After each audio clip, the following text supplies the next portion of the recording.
तो जी दोस्तों, इस वीडियो में हम पाई और बिटकॉइन का कंपैरिजन करने वाले हैं कि किस तरह से स्टार्ट हुआ, बिटकॉइन कहां से आया, ये डिजिटल करेंसी कहां से आई, पाई कैसे स्टार्ट हुआ और पाई और बिटकॉइन में क्या सिमिलरिटीज और क्या डिफरेंसेस हैं और क्या पाई बिटकॉइन से बेहतर है या बिटकॉइन पाई से बेहतर है। और अगर पाई ने बिटकॉइन की प्राइस को अचीव करना है, यानी बिटकॉइन जितना आना है और बिटकॉइन जैसा पावरफुल करेंसी बननी है, तो पाई को क्या क्या करना पड़ेगा और कंप्लीटली तौर पर हिस्टोरिकल चीजें सामने रखूंगा। और इसके साथ साथ जो है हम इसकी मार्केट के अंदर घुस कर देखेंगे कि आखिर क्या क्या चीजें पाई को करनी पड़ेंगी कि वो बिटकॉइन के लेवल पर आए और क्या पाई बिटकॉइन से ऊपर की करेंसी है इस टाइम पर, क्योंकि जितना टाइम अभी एक महीने में बिटकॉइन ने क्या किया और पाई ने एक महीने में क्या क्या अचीव कर लिया, सब कुछ इसके रिलेटेड आपको कंप्लीटली तौर पर बताऊंगा, टेक्निकली लॉजिकली होकर, तो आपको सारा समझ आ जाएगी। और बहुत इंपॉर्टेंट चीजें बताऊंगा, बिटकॉइन स्टार्ट कहां से हुआ, ये सुनकर आप जो है ना हैरान हो जाएंगे और शायद बहुत सारे लोगों को इस चीज के बारे में पता ही नहीं होगा कि कैसे स्टार्ट हुआ।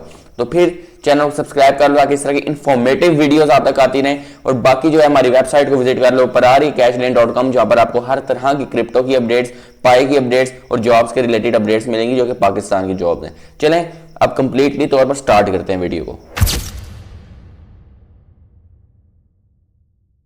सबसे पहले बात करते हैं कि यहां पर बिटकॉइन स्टार्ट किस तरह हुआ था। तो उसके लिए आपको जो है एक चीज को समझना जरूरी है जो कि होता है डीप और डार्क वेब। अब ये क्या है मैं आपको ये बताता हूं, तो आप लोगों ने इसको गौर से सुनना है। अब जो भी हम इंटरनेट इस्तेमाल करते हैं, जितना भी इंटरनेट, ये सारा फेसबुक, इंस्टाग्राम, गूगल के अंदर करोड़ों वेबसाइट है, चाहे पाई है चाहे जो भी है, ये जितना भी इंटरनेट है ये सिर्फ 4% इंटरनेट हम इस्तेमाल करते हैं, सिर्फ और सिर्फ 4% इंटरनेट। बाकी 96% इंटरनेट हमसे छुपा हुआ है। और वो कौन सा इंटरनेट है, उसको हम डीप एंड डार्क वेब कहते हैं। डीप वेब में बेसिकली ये होता है कि हम लोग उसको ऐसे एक्सेस नहीं कर सकते, उसके लिए हमें हमारे पास एक स्पेशल ब्राउजर होना चाहिए जिसको हम टोर ब्राउजर कहते हैं। और वहां पर क्या होता है कि इंटेलिजेंस के राज होते हैं और वहां पर कोई भी अगर ऐसे ही जाता है बगैर किसी वजह के, तो इंटेलिजेंस या उस मुल्क की जो एजेंसी होती है या गवर्नमेंट के लोग होते हैं वो हमें उठाकर ले जाते हैं और फिर उसके बाद कोई पता नहीं आप कहां जाओ। ये बहुत डेंजरस जगह है, कभी यहां पर विजिट नहीं करना। लेकिन एक जगह उससे भी ज्यादा डेंजरस है जो कि डार्क वेब है। अब मैं इन चीजों के बारे में क्यों बता रहा हूं, ये आपको बताना चाहिए क्योंकि यहां से क्रिप्टो करेंसी स्टार्ट हुई थी। अब आती है dark web. Dark web internet की वो काली दुनिया जहां पर हर तरह का इलीगल काम होता है, चाहे वेपन्स की सेलिंग हो, चाहे ह्यूमन पार्ट्स की सेलिंग हो, चाहे लोगों को मारना और लोगों को वहां पर टॉर्चर किया जाता है लाइव स्ट्रीम्स में, उसके बदले लोग पैसे देते हैं। और इस तरह के हर तरह का इलीगल काम, और ये इतनी डेंजरस जगह है कि अगर आप लोग यहाँ पर बगैर किसी इंफॉर्मेशन के, आपको नहीं पता कि यहाँ पर क्या करना है और आप पूरा इंतजाम करके इस जगह पर नहीं जाते हो, तो वो आपको भी उठाकर लेकर जा सकते हैं। तो मैं कभी रेकमेंड नहीं करूंगा इस जगह पर जाने का। खैर, इसके बारे में मैंने क्यों बताया, और ये इंटरनेट का 96% हिस्सा है, हम इसको गूगल से एक्सेस नहीं कर सकते, इसके लिए एक अलग से ब्राउजर होता है जो कि टोर ब्राउजर होता है। अब ये मैंने इसके बारे में क्यों बताया, यहां पर होती है ट्रांजैक्शंस, यानी वेपन्स की सेलिंग के लिए, टॉर्चर्स के लिए और हर तरह के इलीगल काम के लिए ट्रांजैक्शंस होती थी डॉलर्स में। लेकिन मसला यह था कि जब डॉलर्स में ट्रांजैक्शन होती थी ये ट्रेस हो जाता था। तो उन्होंने इसका तोड़ निकालने के लिए क्या किया कि उन्होंने एक डिजिटल करेंसी बनाने का सोचा, क्योंकि वो जानते थे कि वो ऐसी कोई डिसेंट्रलाइज्ड करेंसी बनाएंगे जो कि ट्रेसेबल नहीं होगी और फिर जो है उनका काम धंधा चल सकेगा। और ऐसी करेंसी बिटकॉइन थी। उन्होंने बिटकॉइन को बनाना स्टार्ट किया। अब बिटकॉइन कैसे बना, और बिटकॉइन डिसेंट्रलाइज करेंसी है। बिटकॉइन को आपको जो है बनाने के लिए उस वक्त जो है आपको माइनिंग मशीन्स चाहिए थी जो कि उस वक्त लाखों रुपए की आती थी और इंतहाई जो है ना वहां पर हैवी मशीन्स होती थी जो कि कंप्यूटर के थ्रू रन होती थी। और उसके अलावा डिजिटल करेंसी जो है आप लोग नहीं बना सकते थे। और ये जो है सिर्फ और सिर्फ इलीगल काम नहीं बल्कि लीगल कामों के लिए भी इस्तेमाल होना शुरू हो गया। बिटकॉइन आहिस्ता आहिस्ता दुनिया ने इसको एक्सेप्ट करना शुरू कर दिया। बिटकॉइन जो है अपनी लॉन्चिंग से 6 साल पहले आया और वहां पर जो है फिर इसकी माइनिंग स्टार्ट हुई और लोग जो है ना वहां पर लाखों रुपए की मशीन लेकर इसकी माइनिंग करते थे और लोग इसका मजाक बनाते थे कि यार ऐसा कभी हुआ कि मशीन चलाने से पैसे बनना स्टार्ट हो जाए।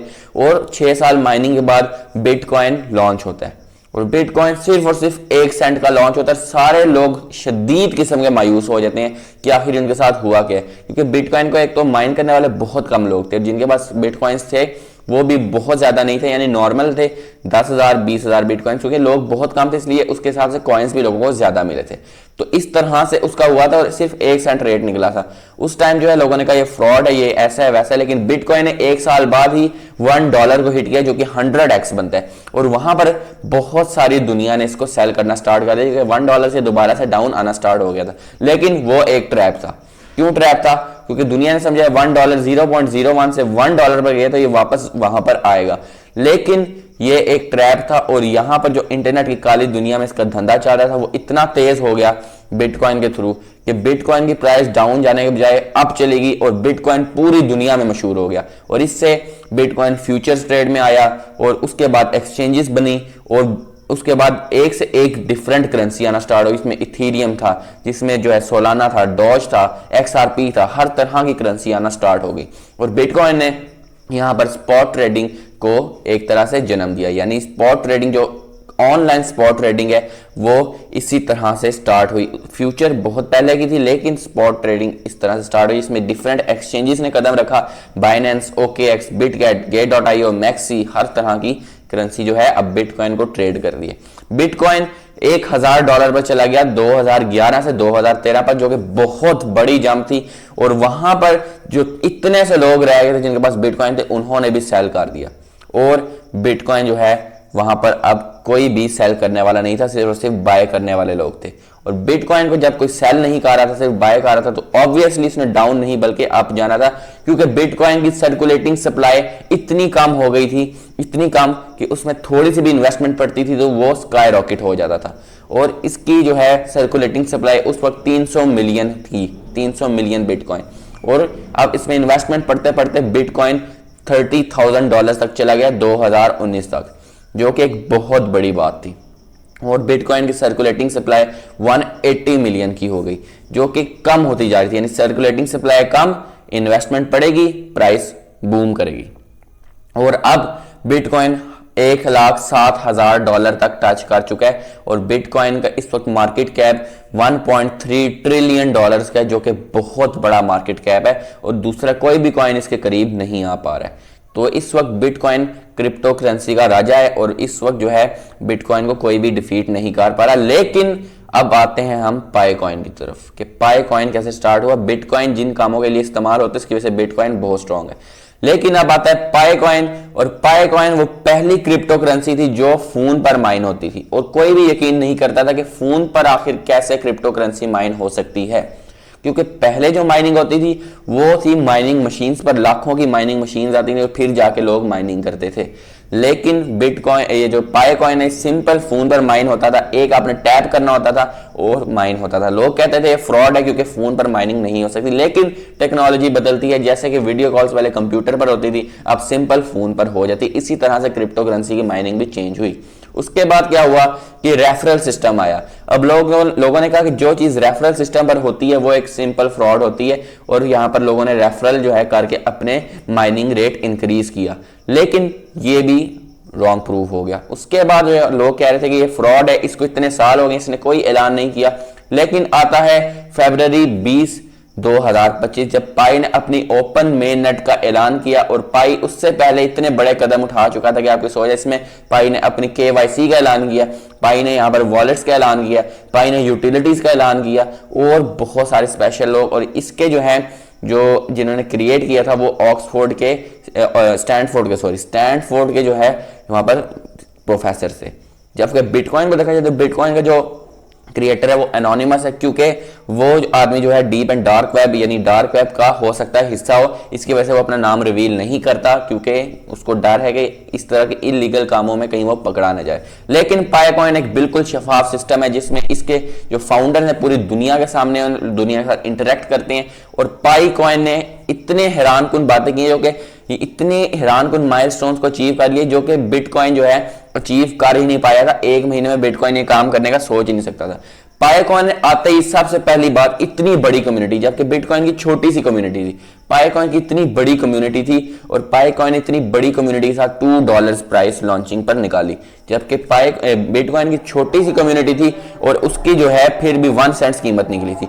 लेकिन पाई कॉइन की सप्लाई बहुत ज्यादा है, तो पाई कॉइन की प्राइस ज्यादा होने के लिए सप्लाई कम होगी, जो कि कॉन्टिन्यूसली सप्लाई कम हो रही है, और पाई कॉइन सबको हैरान कर रहा है। दूसरा, पाई कॉइन ने डोमेन्स का ऐलान कर दिया, जो कि बहुत बड़ी बात है। डोमेन्स, यूटिलिटीज, एप्स अगर कंपनी के साथ रजिस्टर होती है तो इसका इतना ज्यादा मार्केट कैप होगा, और इसकी सप्लाई कम होती जा रही है, तो मार्केट कैप ज्यादा और सप्लाई कम होने से पाई कॉइन बहुत बड़ी प्राइस अचीव कर सकता है। एक महीने में पाई कॉइन ने पूरी दुनिया, जहां पर कॉइन जो है 10-10 साल लगा देते हैं, 5-5 साल लगाते हैं टॉप 10 आने में, पाई ने एक महीने के अंदर टॉप 11 पर आया। यानी टॉप 10 पर भी बहुत जल्द आने वाला है। सारा मार्केट कैप पर डिपेंड करता है और ये मार्केट कैप इंक्रीज होने वाला है बहुत जल्द। कैसे? इसकी जो है यूटिलिटीज और डोमेन्स के थ्रू, और ये बहुत बड़ा स्टेप है जो अभी तक बिटकॉइन भी अचीव नहीं कर पाया। तो पाई कॉइन की माइनिंग हुई, सब लोग इसे कहते हैं फ्रॉड है। इसकी मेहनत हुई, सब लोग कहते हैं इसकी प्राइस बहुत कम होगी, प्राइस $2 पर आई और सब लोग हैरान हो गए। डोमेन्स आई, यूटिलिटीज आई, पाई ने हैरान कर दिया। और इस वक्त पाई ने जो रैंक अचीव किया वो बिटकॉइन जो है, और जो प्राइस अचीव किया, जो मार्केट कैप अचीव किया, बिटकॉइन एक महीने में ये अचीव नहीं कर पाया था, जो कि पाई को बिल्कुल यूनिक बनाती है बिटकॉइन से, डिफरेंट करेंसी से। दूसरा, पाई की यूटिलिटीज नहीं, बिटकॉइन की यूटिलिटीज नहीं थी। यानी बिटकॉइन काले धंधे के लिए इस्तेमाल होता था लेकिन दुनिया में एक्सेप्ट नहीं किया जाता था, ये सिर्फ और सिर्फ ब्लैक में सेल होता था। लेकिन पाई जो है दुकानों पर भी एक्सेप्ट हो रहा है, यूटिलिटीज में भी एक्सेप्ट हो रहा है, पाई पर एप्स बन रही है, पाई पर डोमेन्स रजिस्टर हो रही है, पाई पर अमेज़न, अली बाबा जैसे लोग बिडिंग कर रहे हैं, जहां पर जो है यहाँ पर इसकी यूटिलिटीज पाई कॉइन्स के थ्रू सेल होंगी। और अगर इसमें ये चीज पड़ती है, इतनी बड़ा मार्केट कैप आएगा जिसकी कोई हद नहीं। दूसरा, पाई इतनी प्लानिंग से चल रहा है कि पाई ने अपना जो है यहाँ पर सारा कुछ काम करना शुरू हो गया, सर्कुलेटिंग सप्लाई। कैसे? यहाँ पर लोगों के पाई कॉइन्स लॉक किए। पहले लोग कहते थे कि इसकी 100 बिलियन की सप्लाई होगी, ओ भाई साहब उन्होंने पहले यहाँ पर लॉक किए कॉइन्स। दूसरा, अनवेरिफाइड। तीसरा, केवाईसी लोगों की कंप्लीट नहीं, और 7 बिलियन की सप्लाई उन्होंने चुंगे में बनाई। लेकिन 7 बिलियन की सप्लाई बहुत ज्यादा थी अभी भी बिटकॉइन के मुकाबले में, तो इसको अब कम कर रहा है पाई, और अब 7.04 से 6.8 बिलियन पर सप्लाई आ गई। रोजाना 50 मिलियन की सप्लाई कम होती जा रही है पाई कॉइन से, जो कि एक बहुत बड़ी अपने आप में ही बात है। और इस वक्त सिर्फ एक महीने के अंदर पाई कॉइन $14 बिलियन की इन्वेस्टमेंट लेकर बैठा हुआ है, जो कि अपने आप में ही बहुत बड़ी बात है, और ये चीज बिटकॉइन अचीव नहीं कर पाया था। दूसरा, बिटकॉइन ने ऊपर जाने के लिए, यानी $1 जाने के लिए 2 साल लगाए थे, और पाई कॉइन की लॉन्चिंग ही $2 पर हुई है। आप लोग सोचें कि अगर पाई की सर्कुलेटिंग सप्लाई कम होती है और बड़ी कंपनी रजिस्टर होती हैं तो पाई आराम से $50 तक जा सकता है। बात करते हैं पाई $1000 पर कब हिट करेगा। $1000 पर हिट करने के लिए पाई के पास जो है सप्लाई कॉन्टिन्यूसली कम होनी चाहिए। कॉन्टिन्यूसली सप्लाई कम होगी, मार्केट कैप इंक्रीज होगा, कंपनीज रजिस्टर होंगी, it will pump to $500 to $1000, कोई मसला नहीं है। लेकिन सप्लाई कम होनी चाहिए और इन्वेस्टमेंट बढ़नी चाहिए। और मेरे ख्याल से कोई हैरानगी की बात नहीं होगी अगर पाई कॉइन में इन्वेस्टमेंट बढ़ जाती है, सप्लाई कम होती है, और इन्वेस्टमेंट इसमें लाजमी पड़ेगी, क्योंकि बहुत बड़े लोग इसकी तरफ मुतवज्जो हो रहे हैं। और अभी एक महीना हुआ लॉन्च हुए हुए, और पाई कॉइन ने वो चीजें अचीव करनी है जो बिटकॉइन जो है 3-3 सालों में अचीव नहीं कर पाया था। तो ये चीज इंडिकेट करती है कि पाई कॉइन फ्यूचर क्रिप्टो किंग होने वाला है। लेकिन जो लोग नहीं समझते वो अभी भी इसको स्कैम कहते हैं, हत्ता कि उनकी सारी प्रेडिक्शंस गलत हो चुकी हैं। तो पाई कॉइन अभी भी एक महीने के अंदर इतना कुछ है मेरे पास एक्सप्लेन करने के लिए, अगर मैं अभी वीडियो में एक्सप्लेन करूं तो वीडियो बहुत लंबी हो जाएगी। पाई कॉइन ने एक महीने में वो कर दिखाया जो बिटकॉइन 3-4 सालों में नहीं कर पाया था। तो आगे 3-4 सालों में पाई क्या करने वाला है, ये आप लोगों की सोच है। तो होल्ड रखो पाई को, अगर होल्ड करोगे तो फायदा होगा, वरना जो जिस तरह बिटकॉइन पे लोगों ने सेल कर दिया था ना, आप लोग भी सेल करोगे तो बहुत बड़ा नुकसान करोगे और पछताओगे। तो ये थी मेरी video about pi network and bitcoin के कंपैरिजन के बारे में। वीडियो कैसे लगी, पसंद है जरूर लाइक कीजिए, चैनल को सब्सक्राइब करें ताकि इस तरह की मजीद वीडियो आती रहें। तो नई वीडियो तक अल्लाह हाफिज।